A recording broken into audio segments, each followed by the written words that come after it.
Hi class, this is Mr. Tan and we are on BBE, Business and Business Environment, and we are focusing on question P5, P05.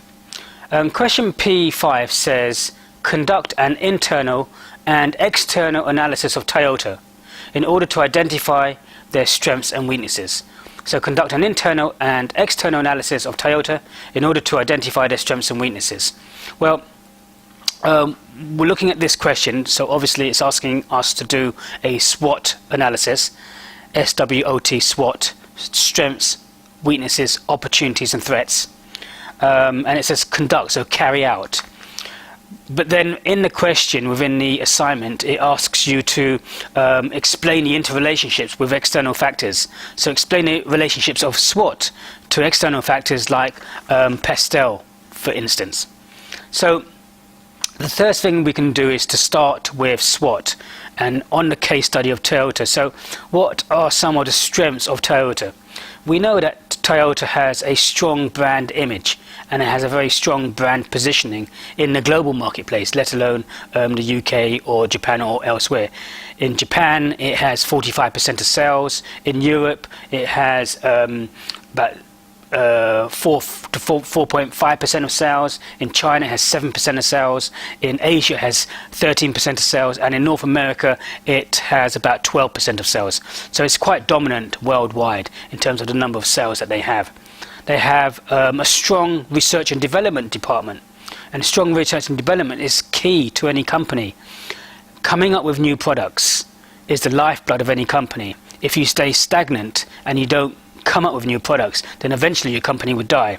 If you think about Apple and the iPhones that they've come up with, we've had the iPhone 1, 2, 3, 4, 5, 6 and 7. You know, people wouldn't be happy now with the iPhone 1. So Apple needs to continually upgrade and develop their products, and so does any and every other company. But you only do that with good research and development departments to come up with the new products. Again, another key strength of Toyota is their strong distribution networks in their franchise dealerships and their strong production facilities that they have, and all the principles that they've incorporated into production in terms of just-in-time management, continuous improvement and Kaizen principles and various other principles that they've incorporated into their processes to make them very efficient and effective. Weaknesses, I mean, some of the weaknesses have been seen with their product recalls. With the Toyota, Lexus and Toyota brands, we've seen over 118,000 cars being recalled. With the new cars, which had the fault with the accelerator pedal, we saw over 188,000 cars being recalled. And this in itself is a huge weakness, because this has damaged reputation. It's meant the recall of these cars, which has costed time and money. It's meant that something's going wrong between their different functions and different departments, that this wasn't actually found before it hit the marketplace. And the loss in terms of revenue and profits and fines on the company, again, has meant that this has affected the company's bottom line and the profits that they're earning per annum. Again, competition worldwide has been extremely intense and extremely competitive. This has been seen with geographical areas under high competition, therefore decreasing sales in certain segment areas. And one of the things that Toyota does in comparison to other companies in the industry is that they have a poor allocation of resources. They're not getting as good a value for their investment as other companies are getting. Opportunities include a growing worldwide market for automobiles, the recent partnership between Toyota and BMW, and a strong outlook for the market in general. And threats include increased competition worldwide, the appreciating yield of the yen, and if the parent company in Toyota is going to suffer in terms of profits, then all their other companies, subsidiaries in other countries are going to suffer in terms of the revenue that they have to invest back into marketing, sales, development, and so on and so forth. So anything that happens in the main central head office is obviously going to affect all their other geographical areas in terms of the funding which they have to carry out all their activities that they want to.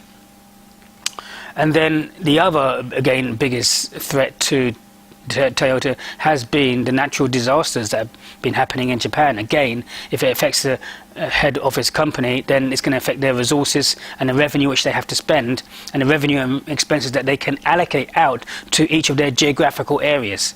So again, this will affect the spending in the UK and how much they actually have to compete with other companies. So we need to kind of like interrelate that to the macro environment, because the question says, conduct an internal and external analysis of Toyota in order to identify their strengths and weaknesses. Well, and the question further goes into saying, let's look at the interrelationships with Pestel.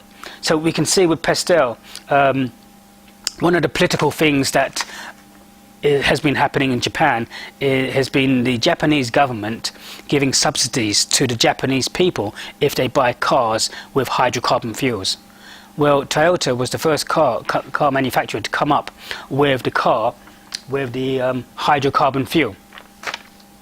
So we can see here that you know, how it links into their strength in terms of strong research and development, strong production, and other facilities. So we can see that these link in to their strengths. So the political side, in terms of what's happening in Japan, is linking in to the strengths of Toyota.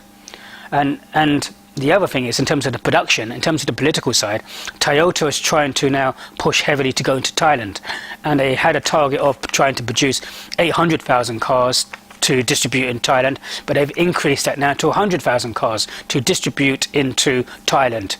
And if they distribute that into Thailand, that's going to obviously affect their production. And having a strong production facilities to allow this increase in production is a great strength for Toyota. So we can see the interconnections between what's happening politically and what's happening linked to their strengths. If we look at the economic factors, well, the automotive market has become extremely competitive. And as well as that, there's been earthquakes and natural disasters in Japan. This has affected the threat and a threat to Toyota, and potentially a weakness as well. It's a threat because these disasters are ruining production and manufacturing and upsetting the apple cart as such.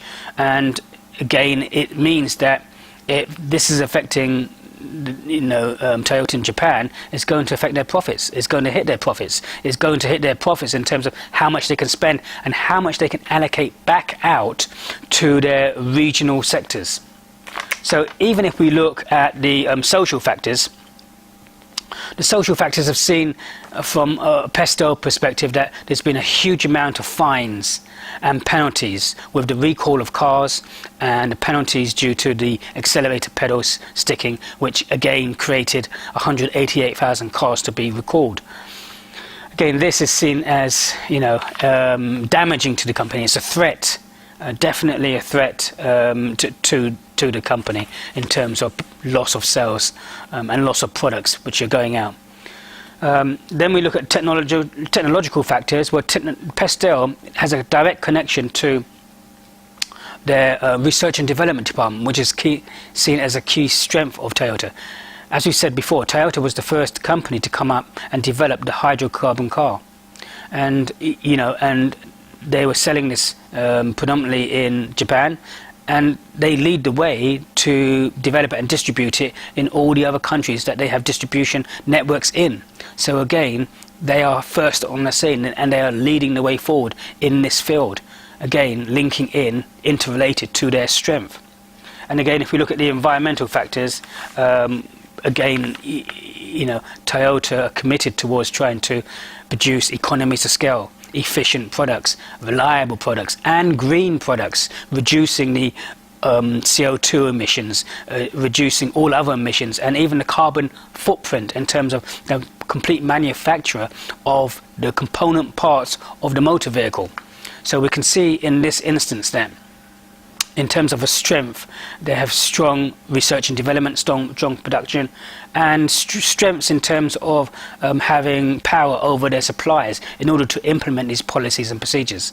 So when we're looking at these, we can see that both the strengths and weaknesses, opportunities and threats of Toyota, and which are interrelated directly to what's happening in the political environment, which can make things as a strength or weakness in Toyota.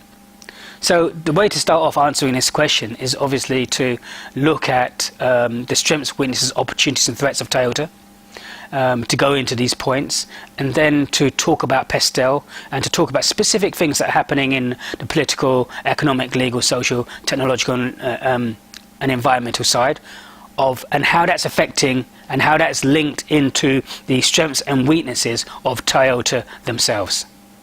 So, any questions? So I hope that has answered that question, and that should be sufficient. Many thank you. Many thanks.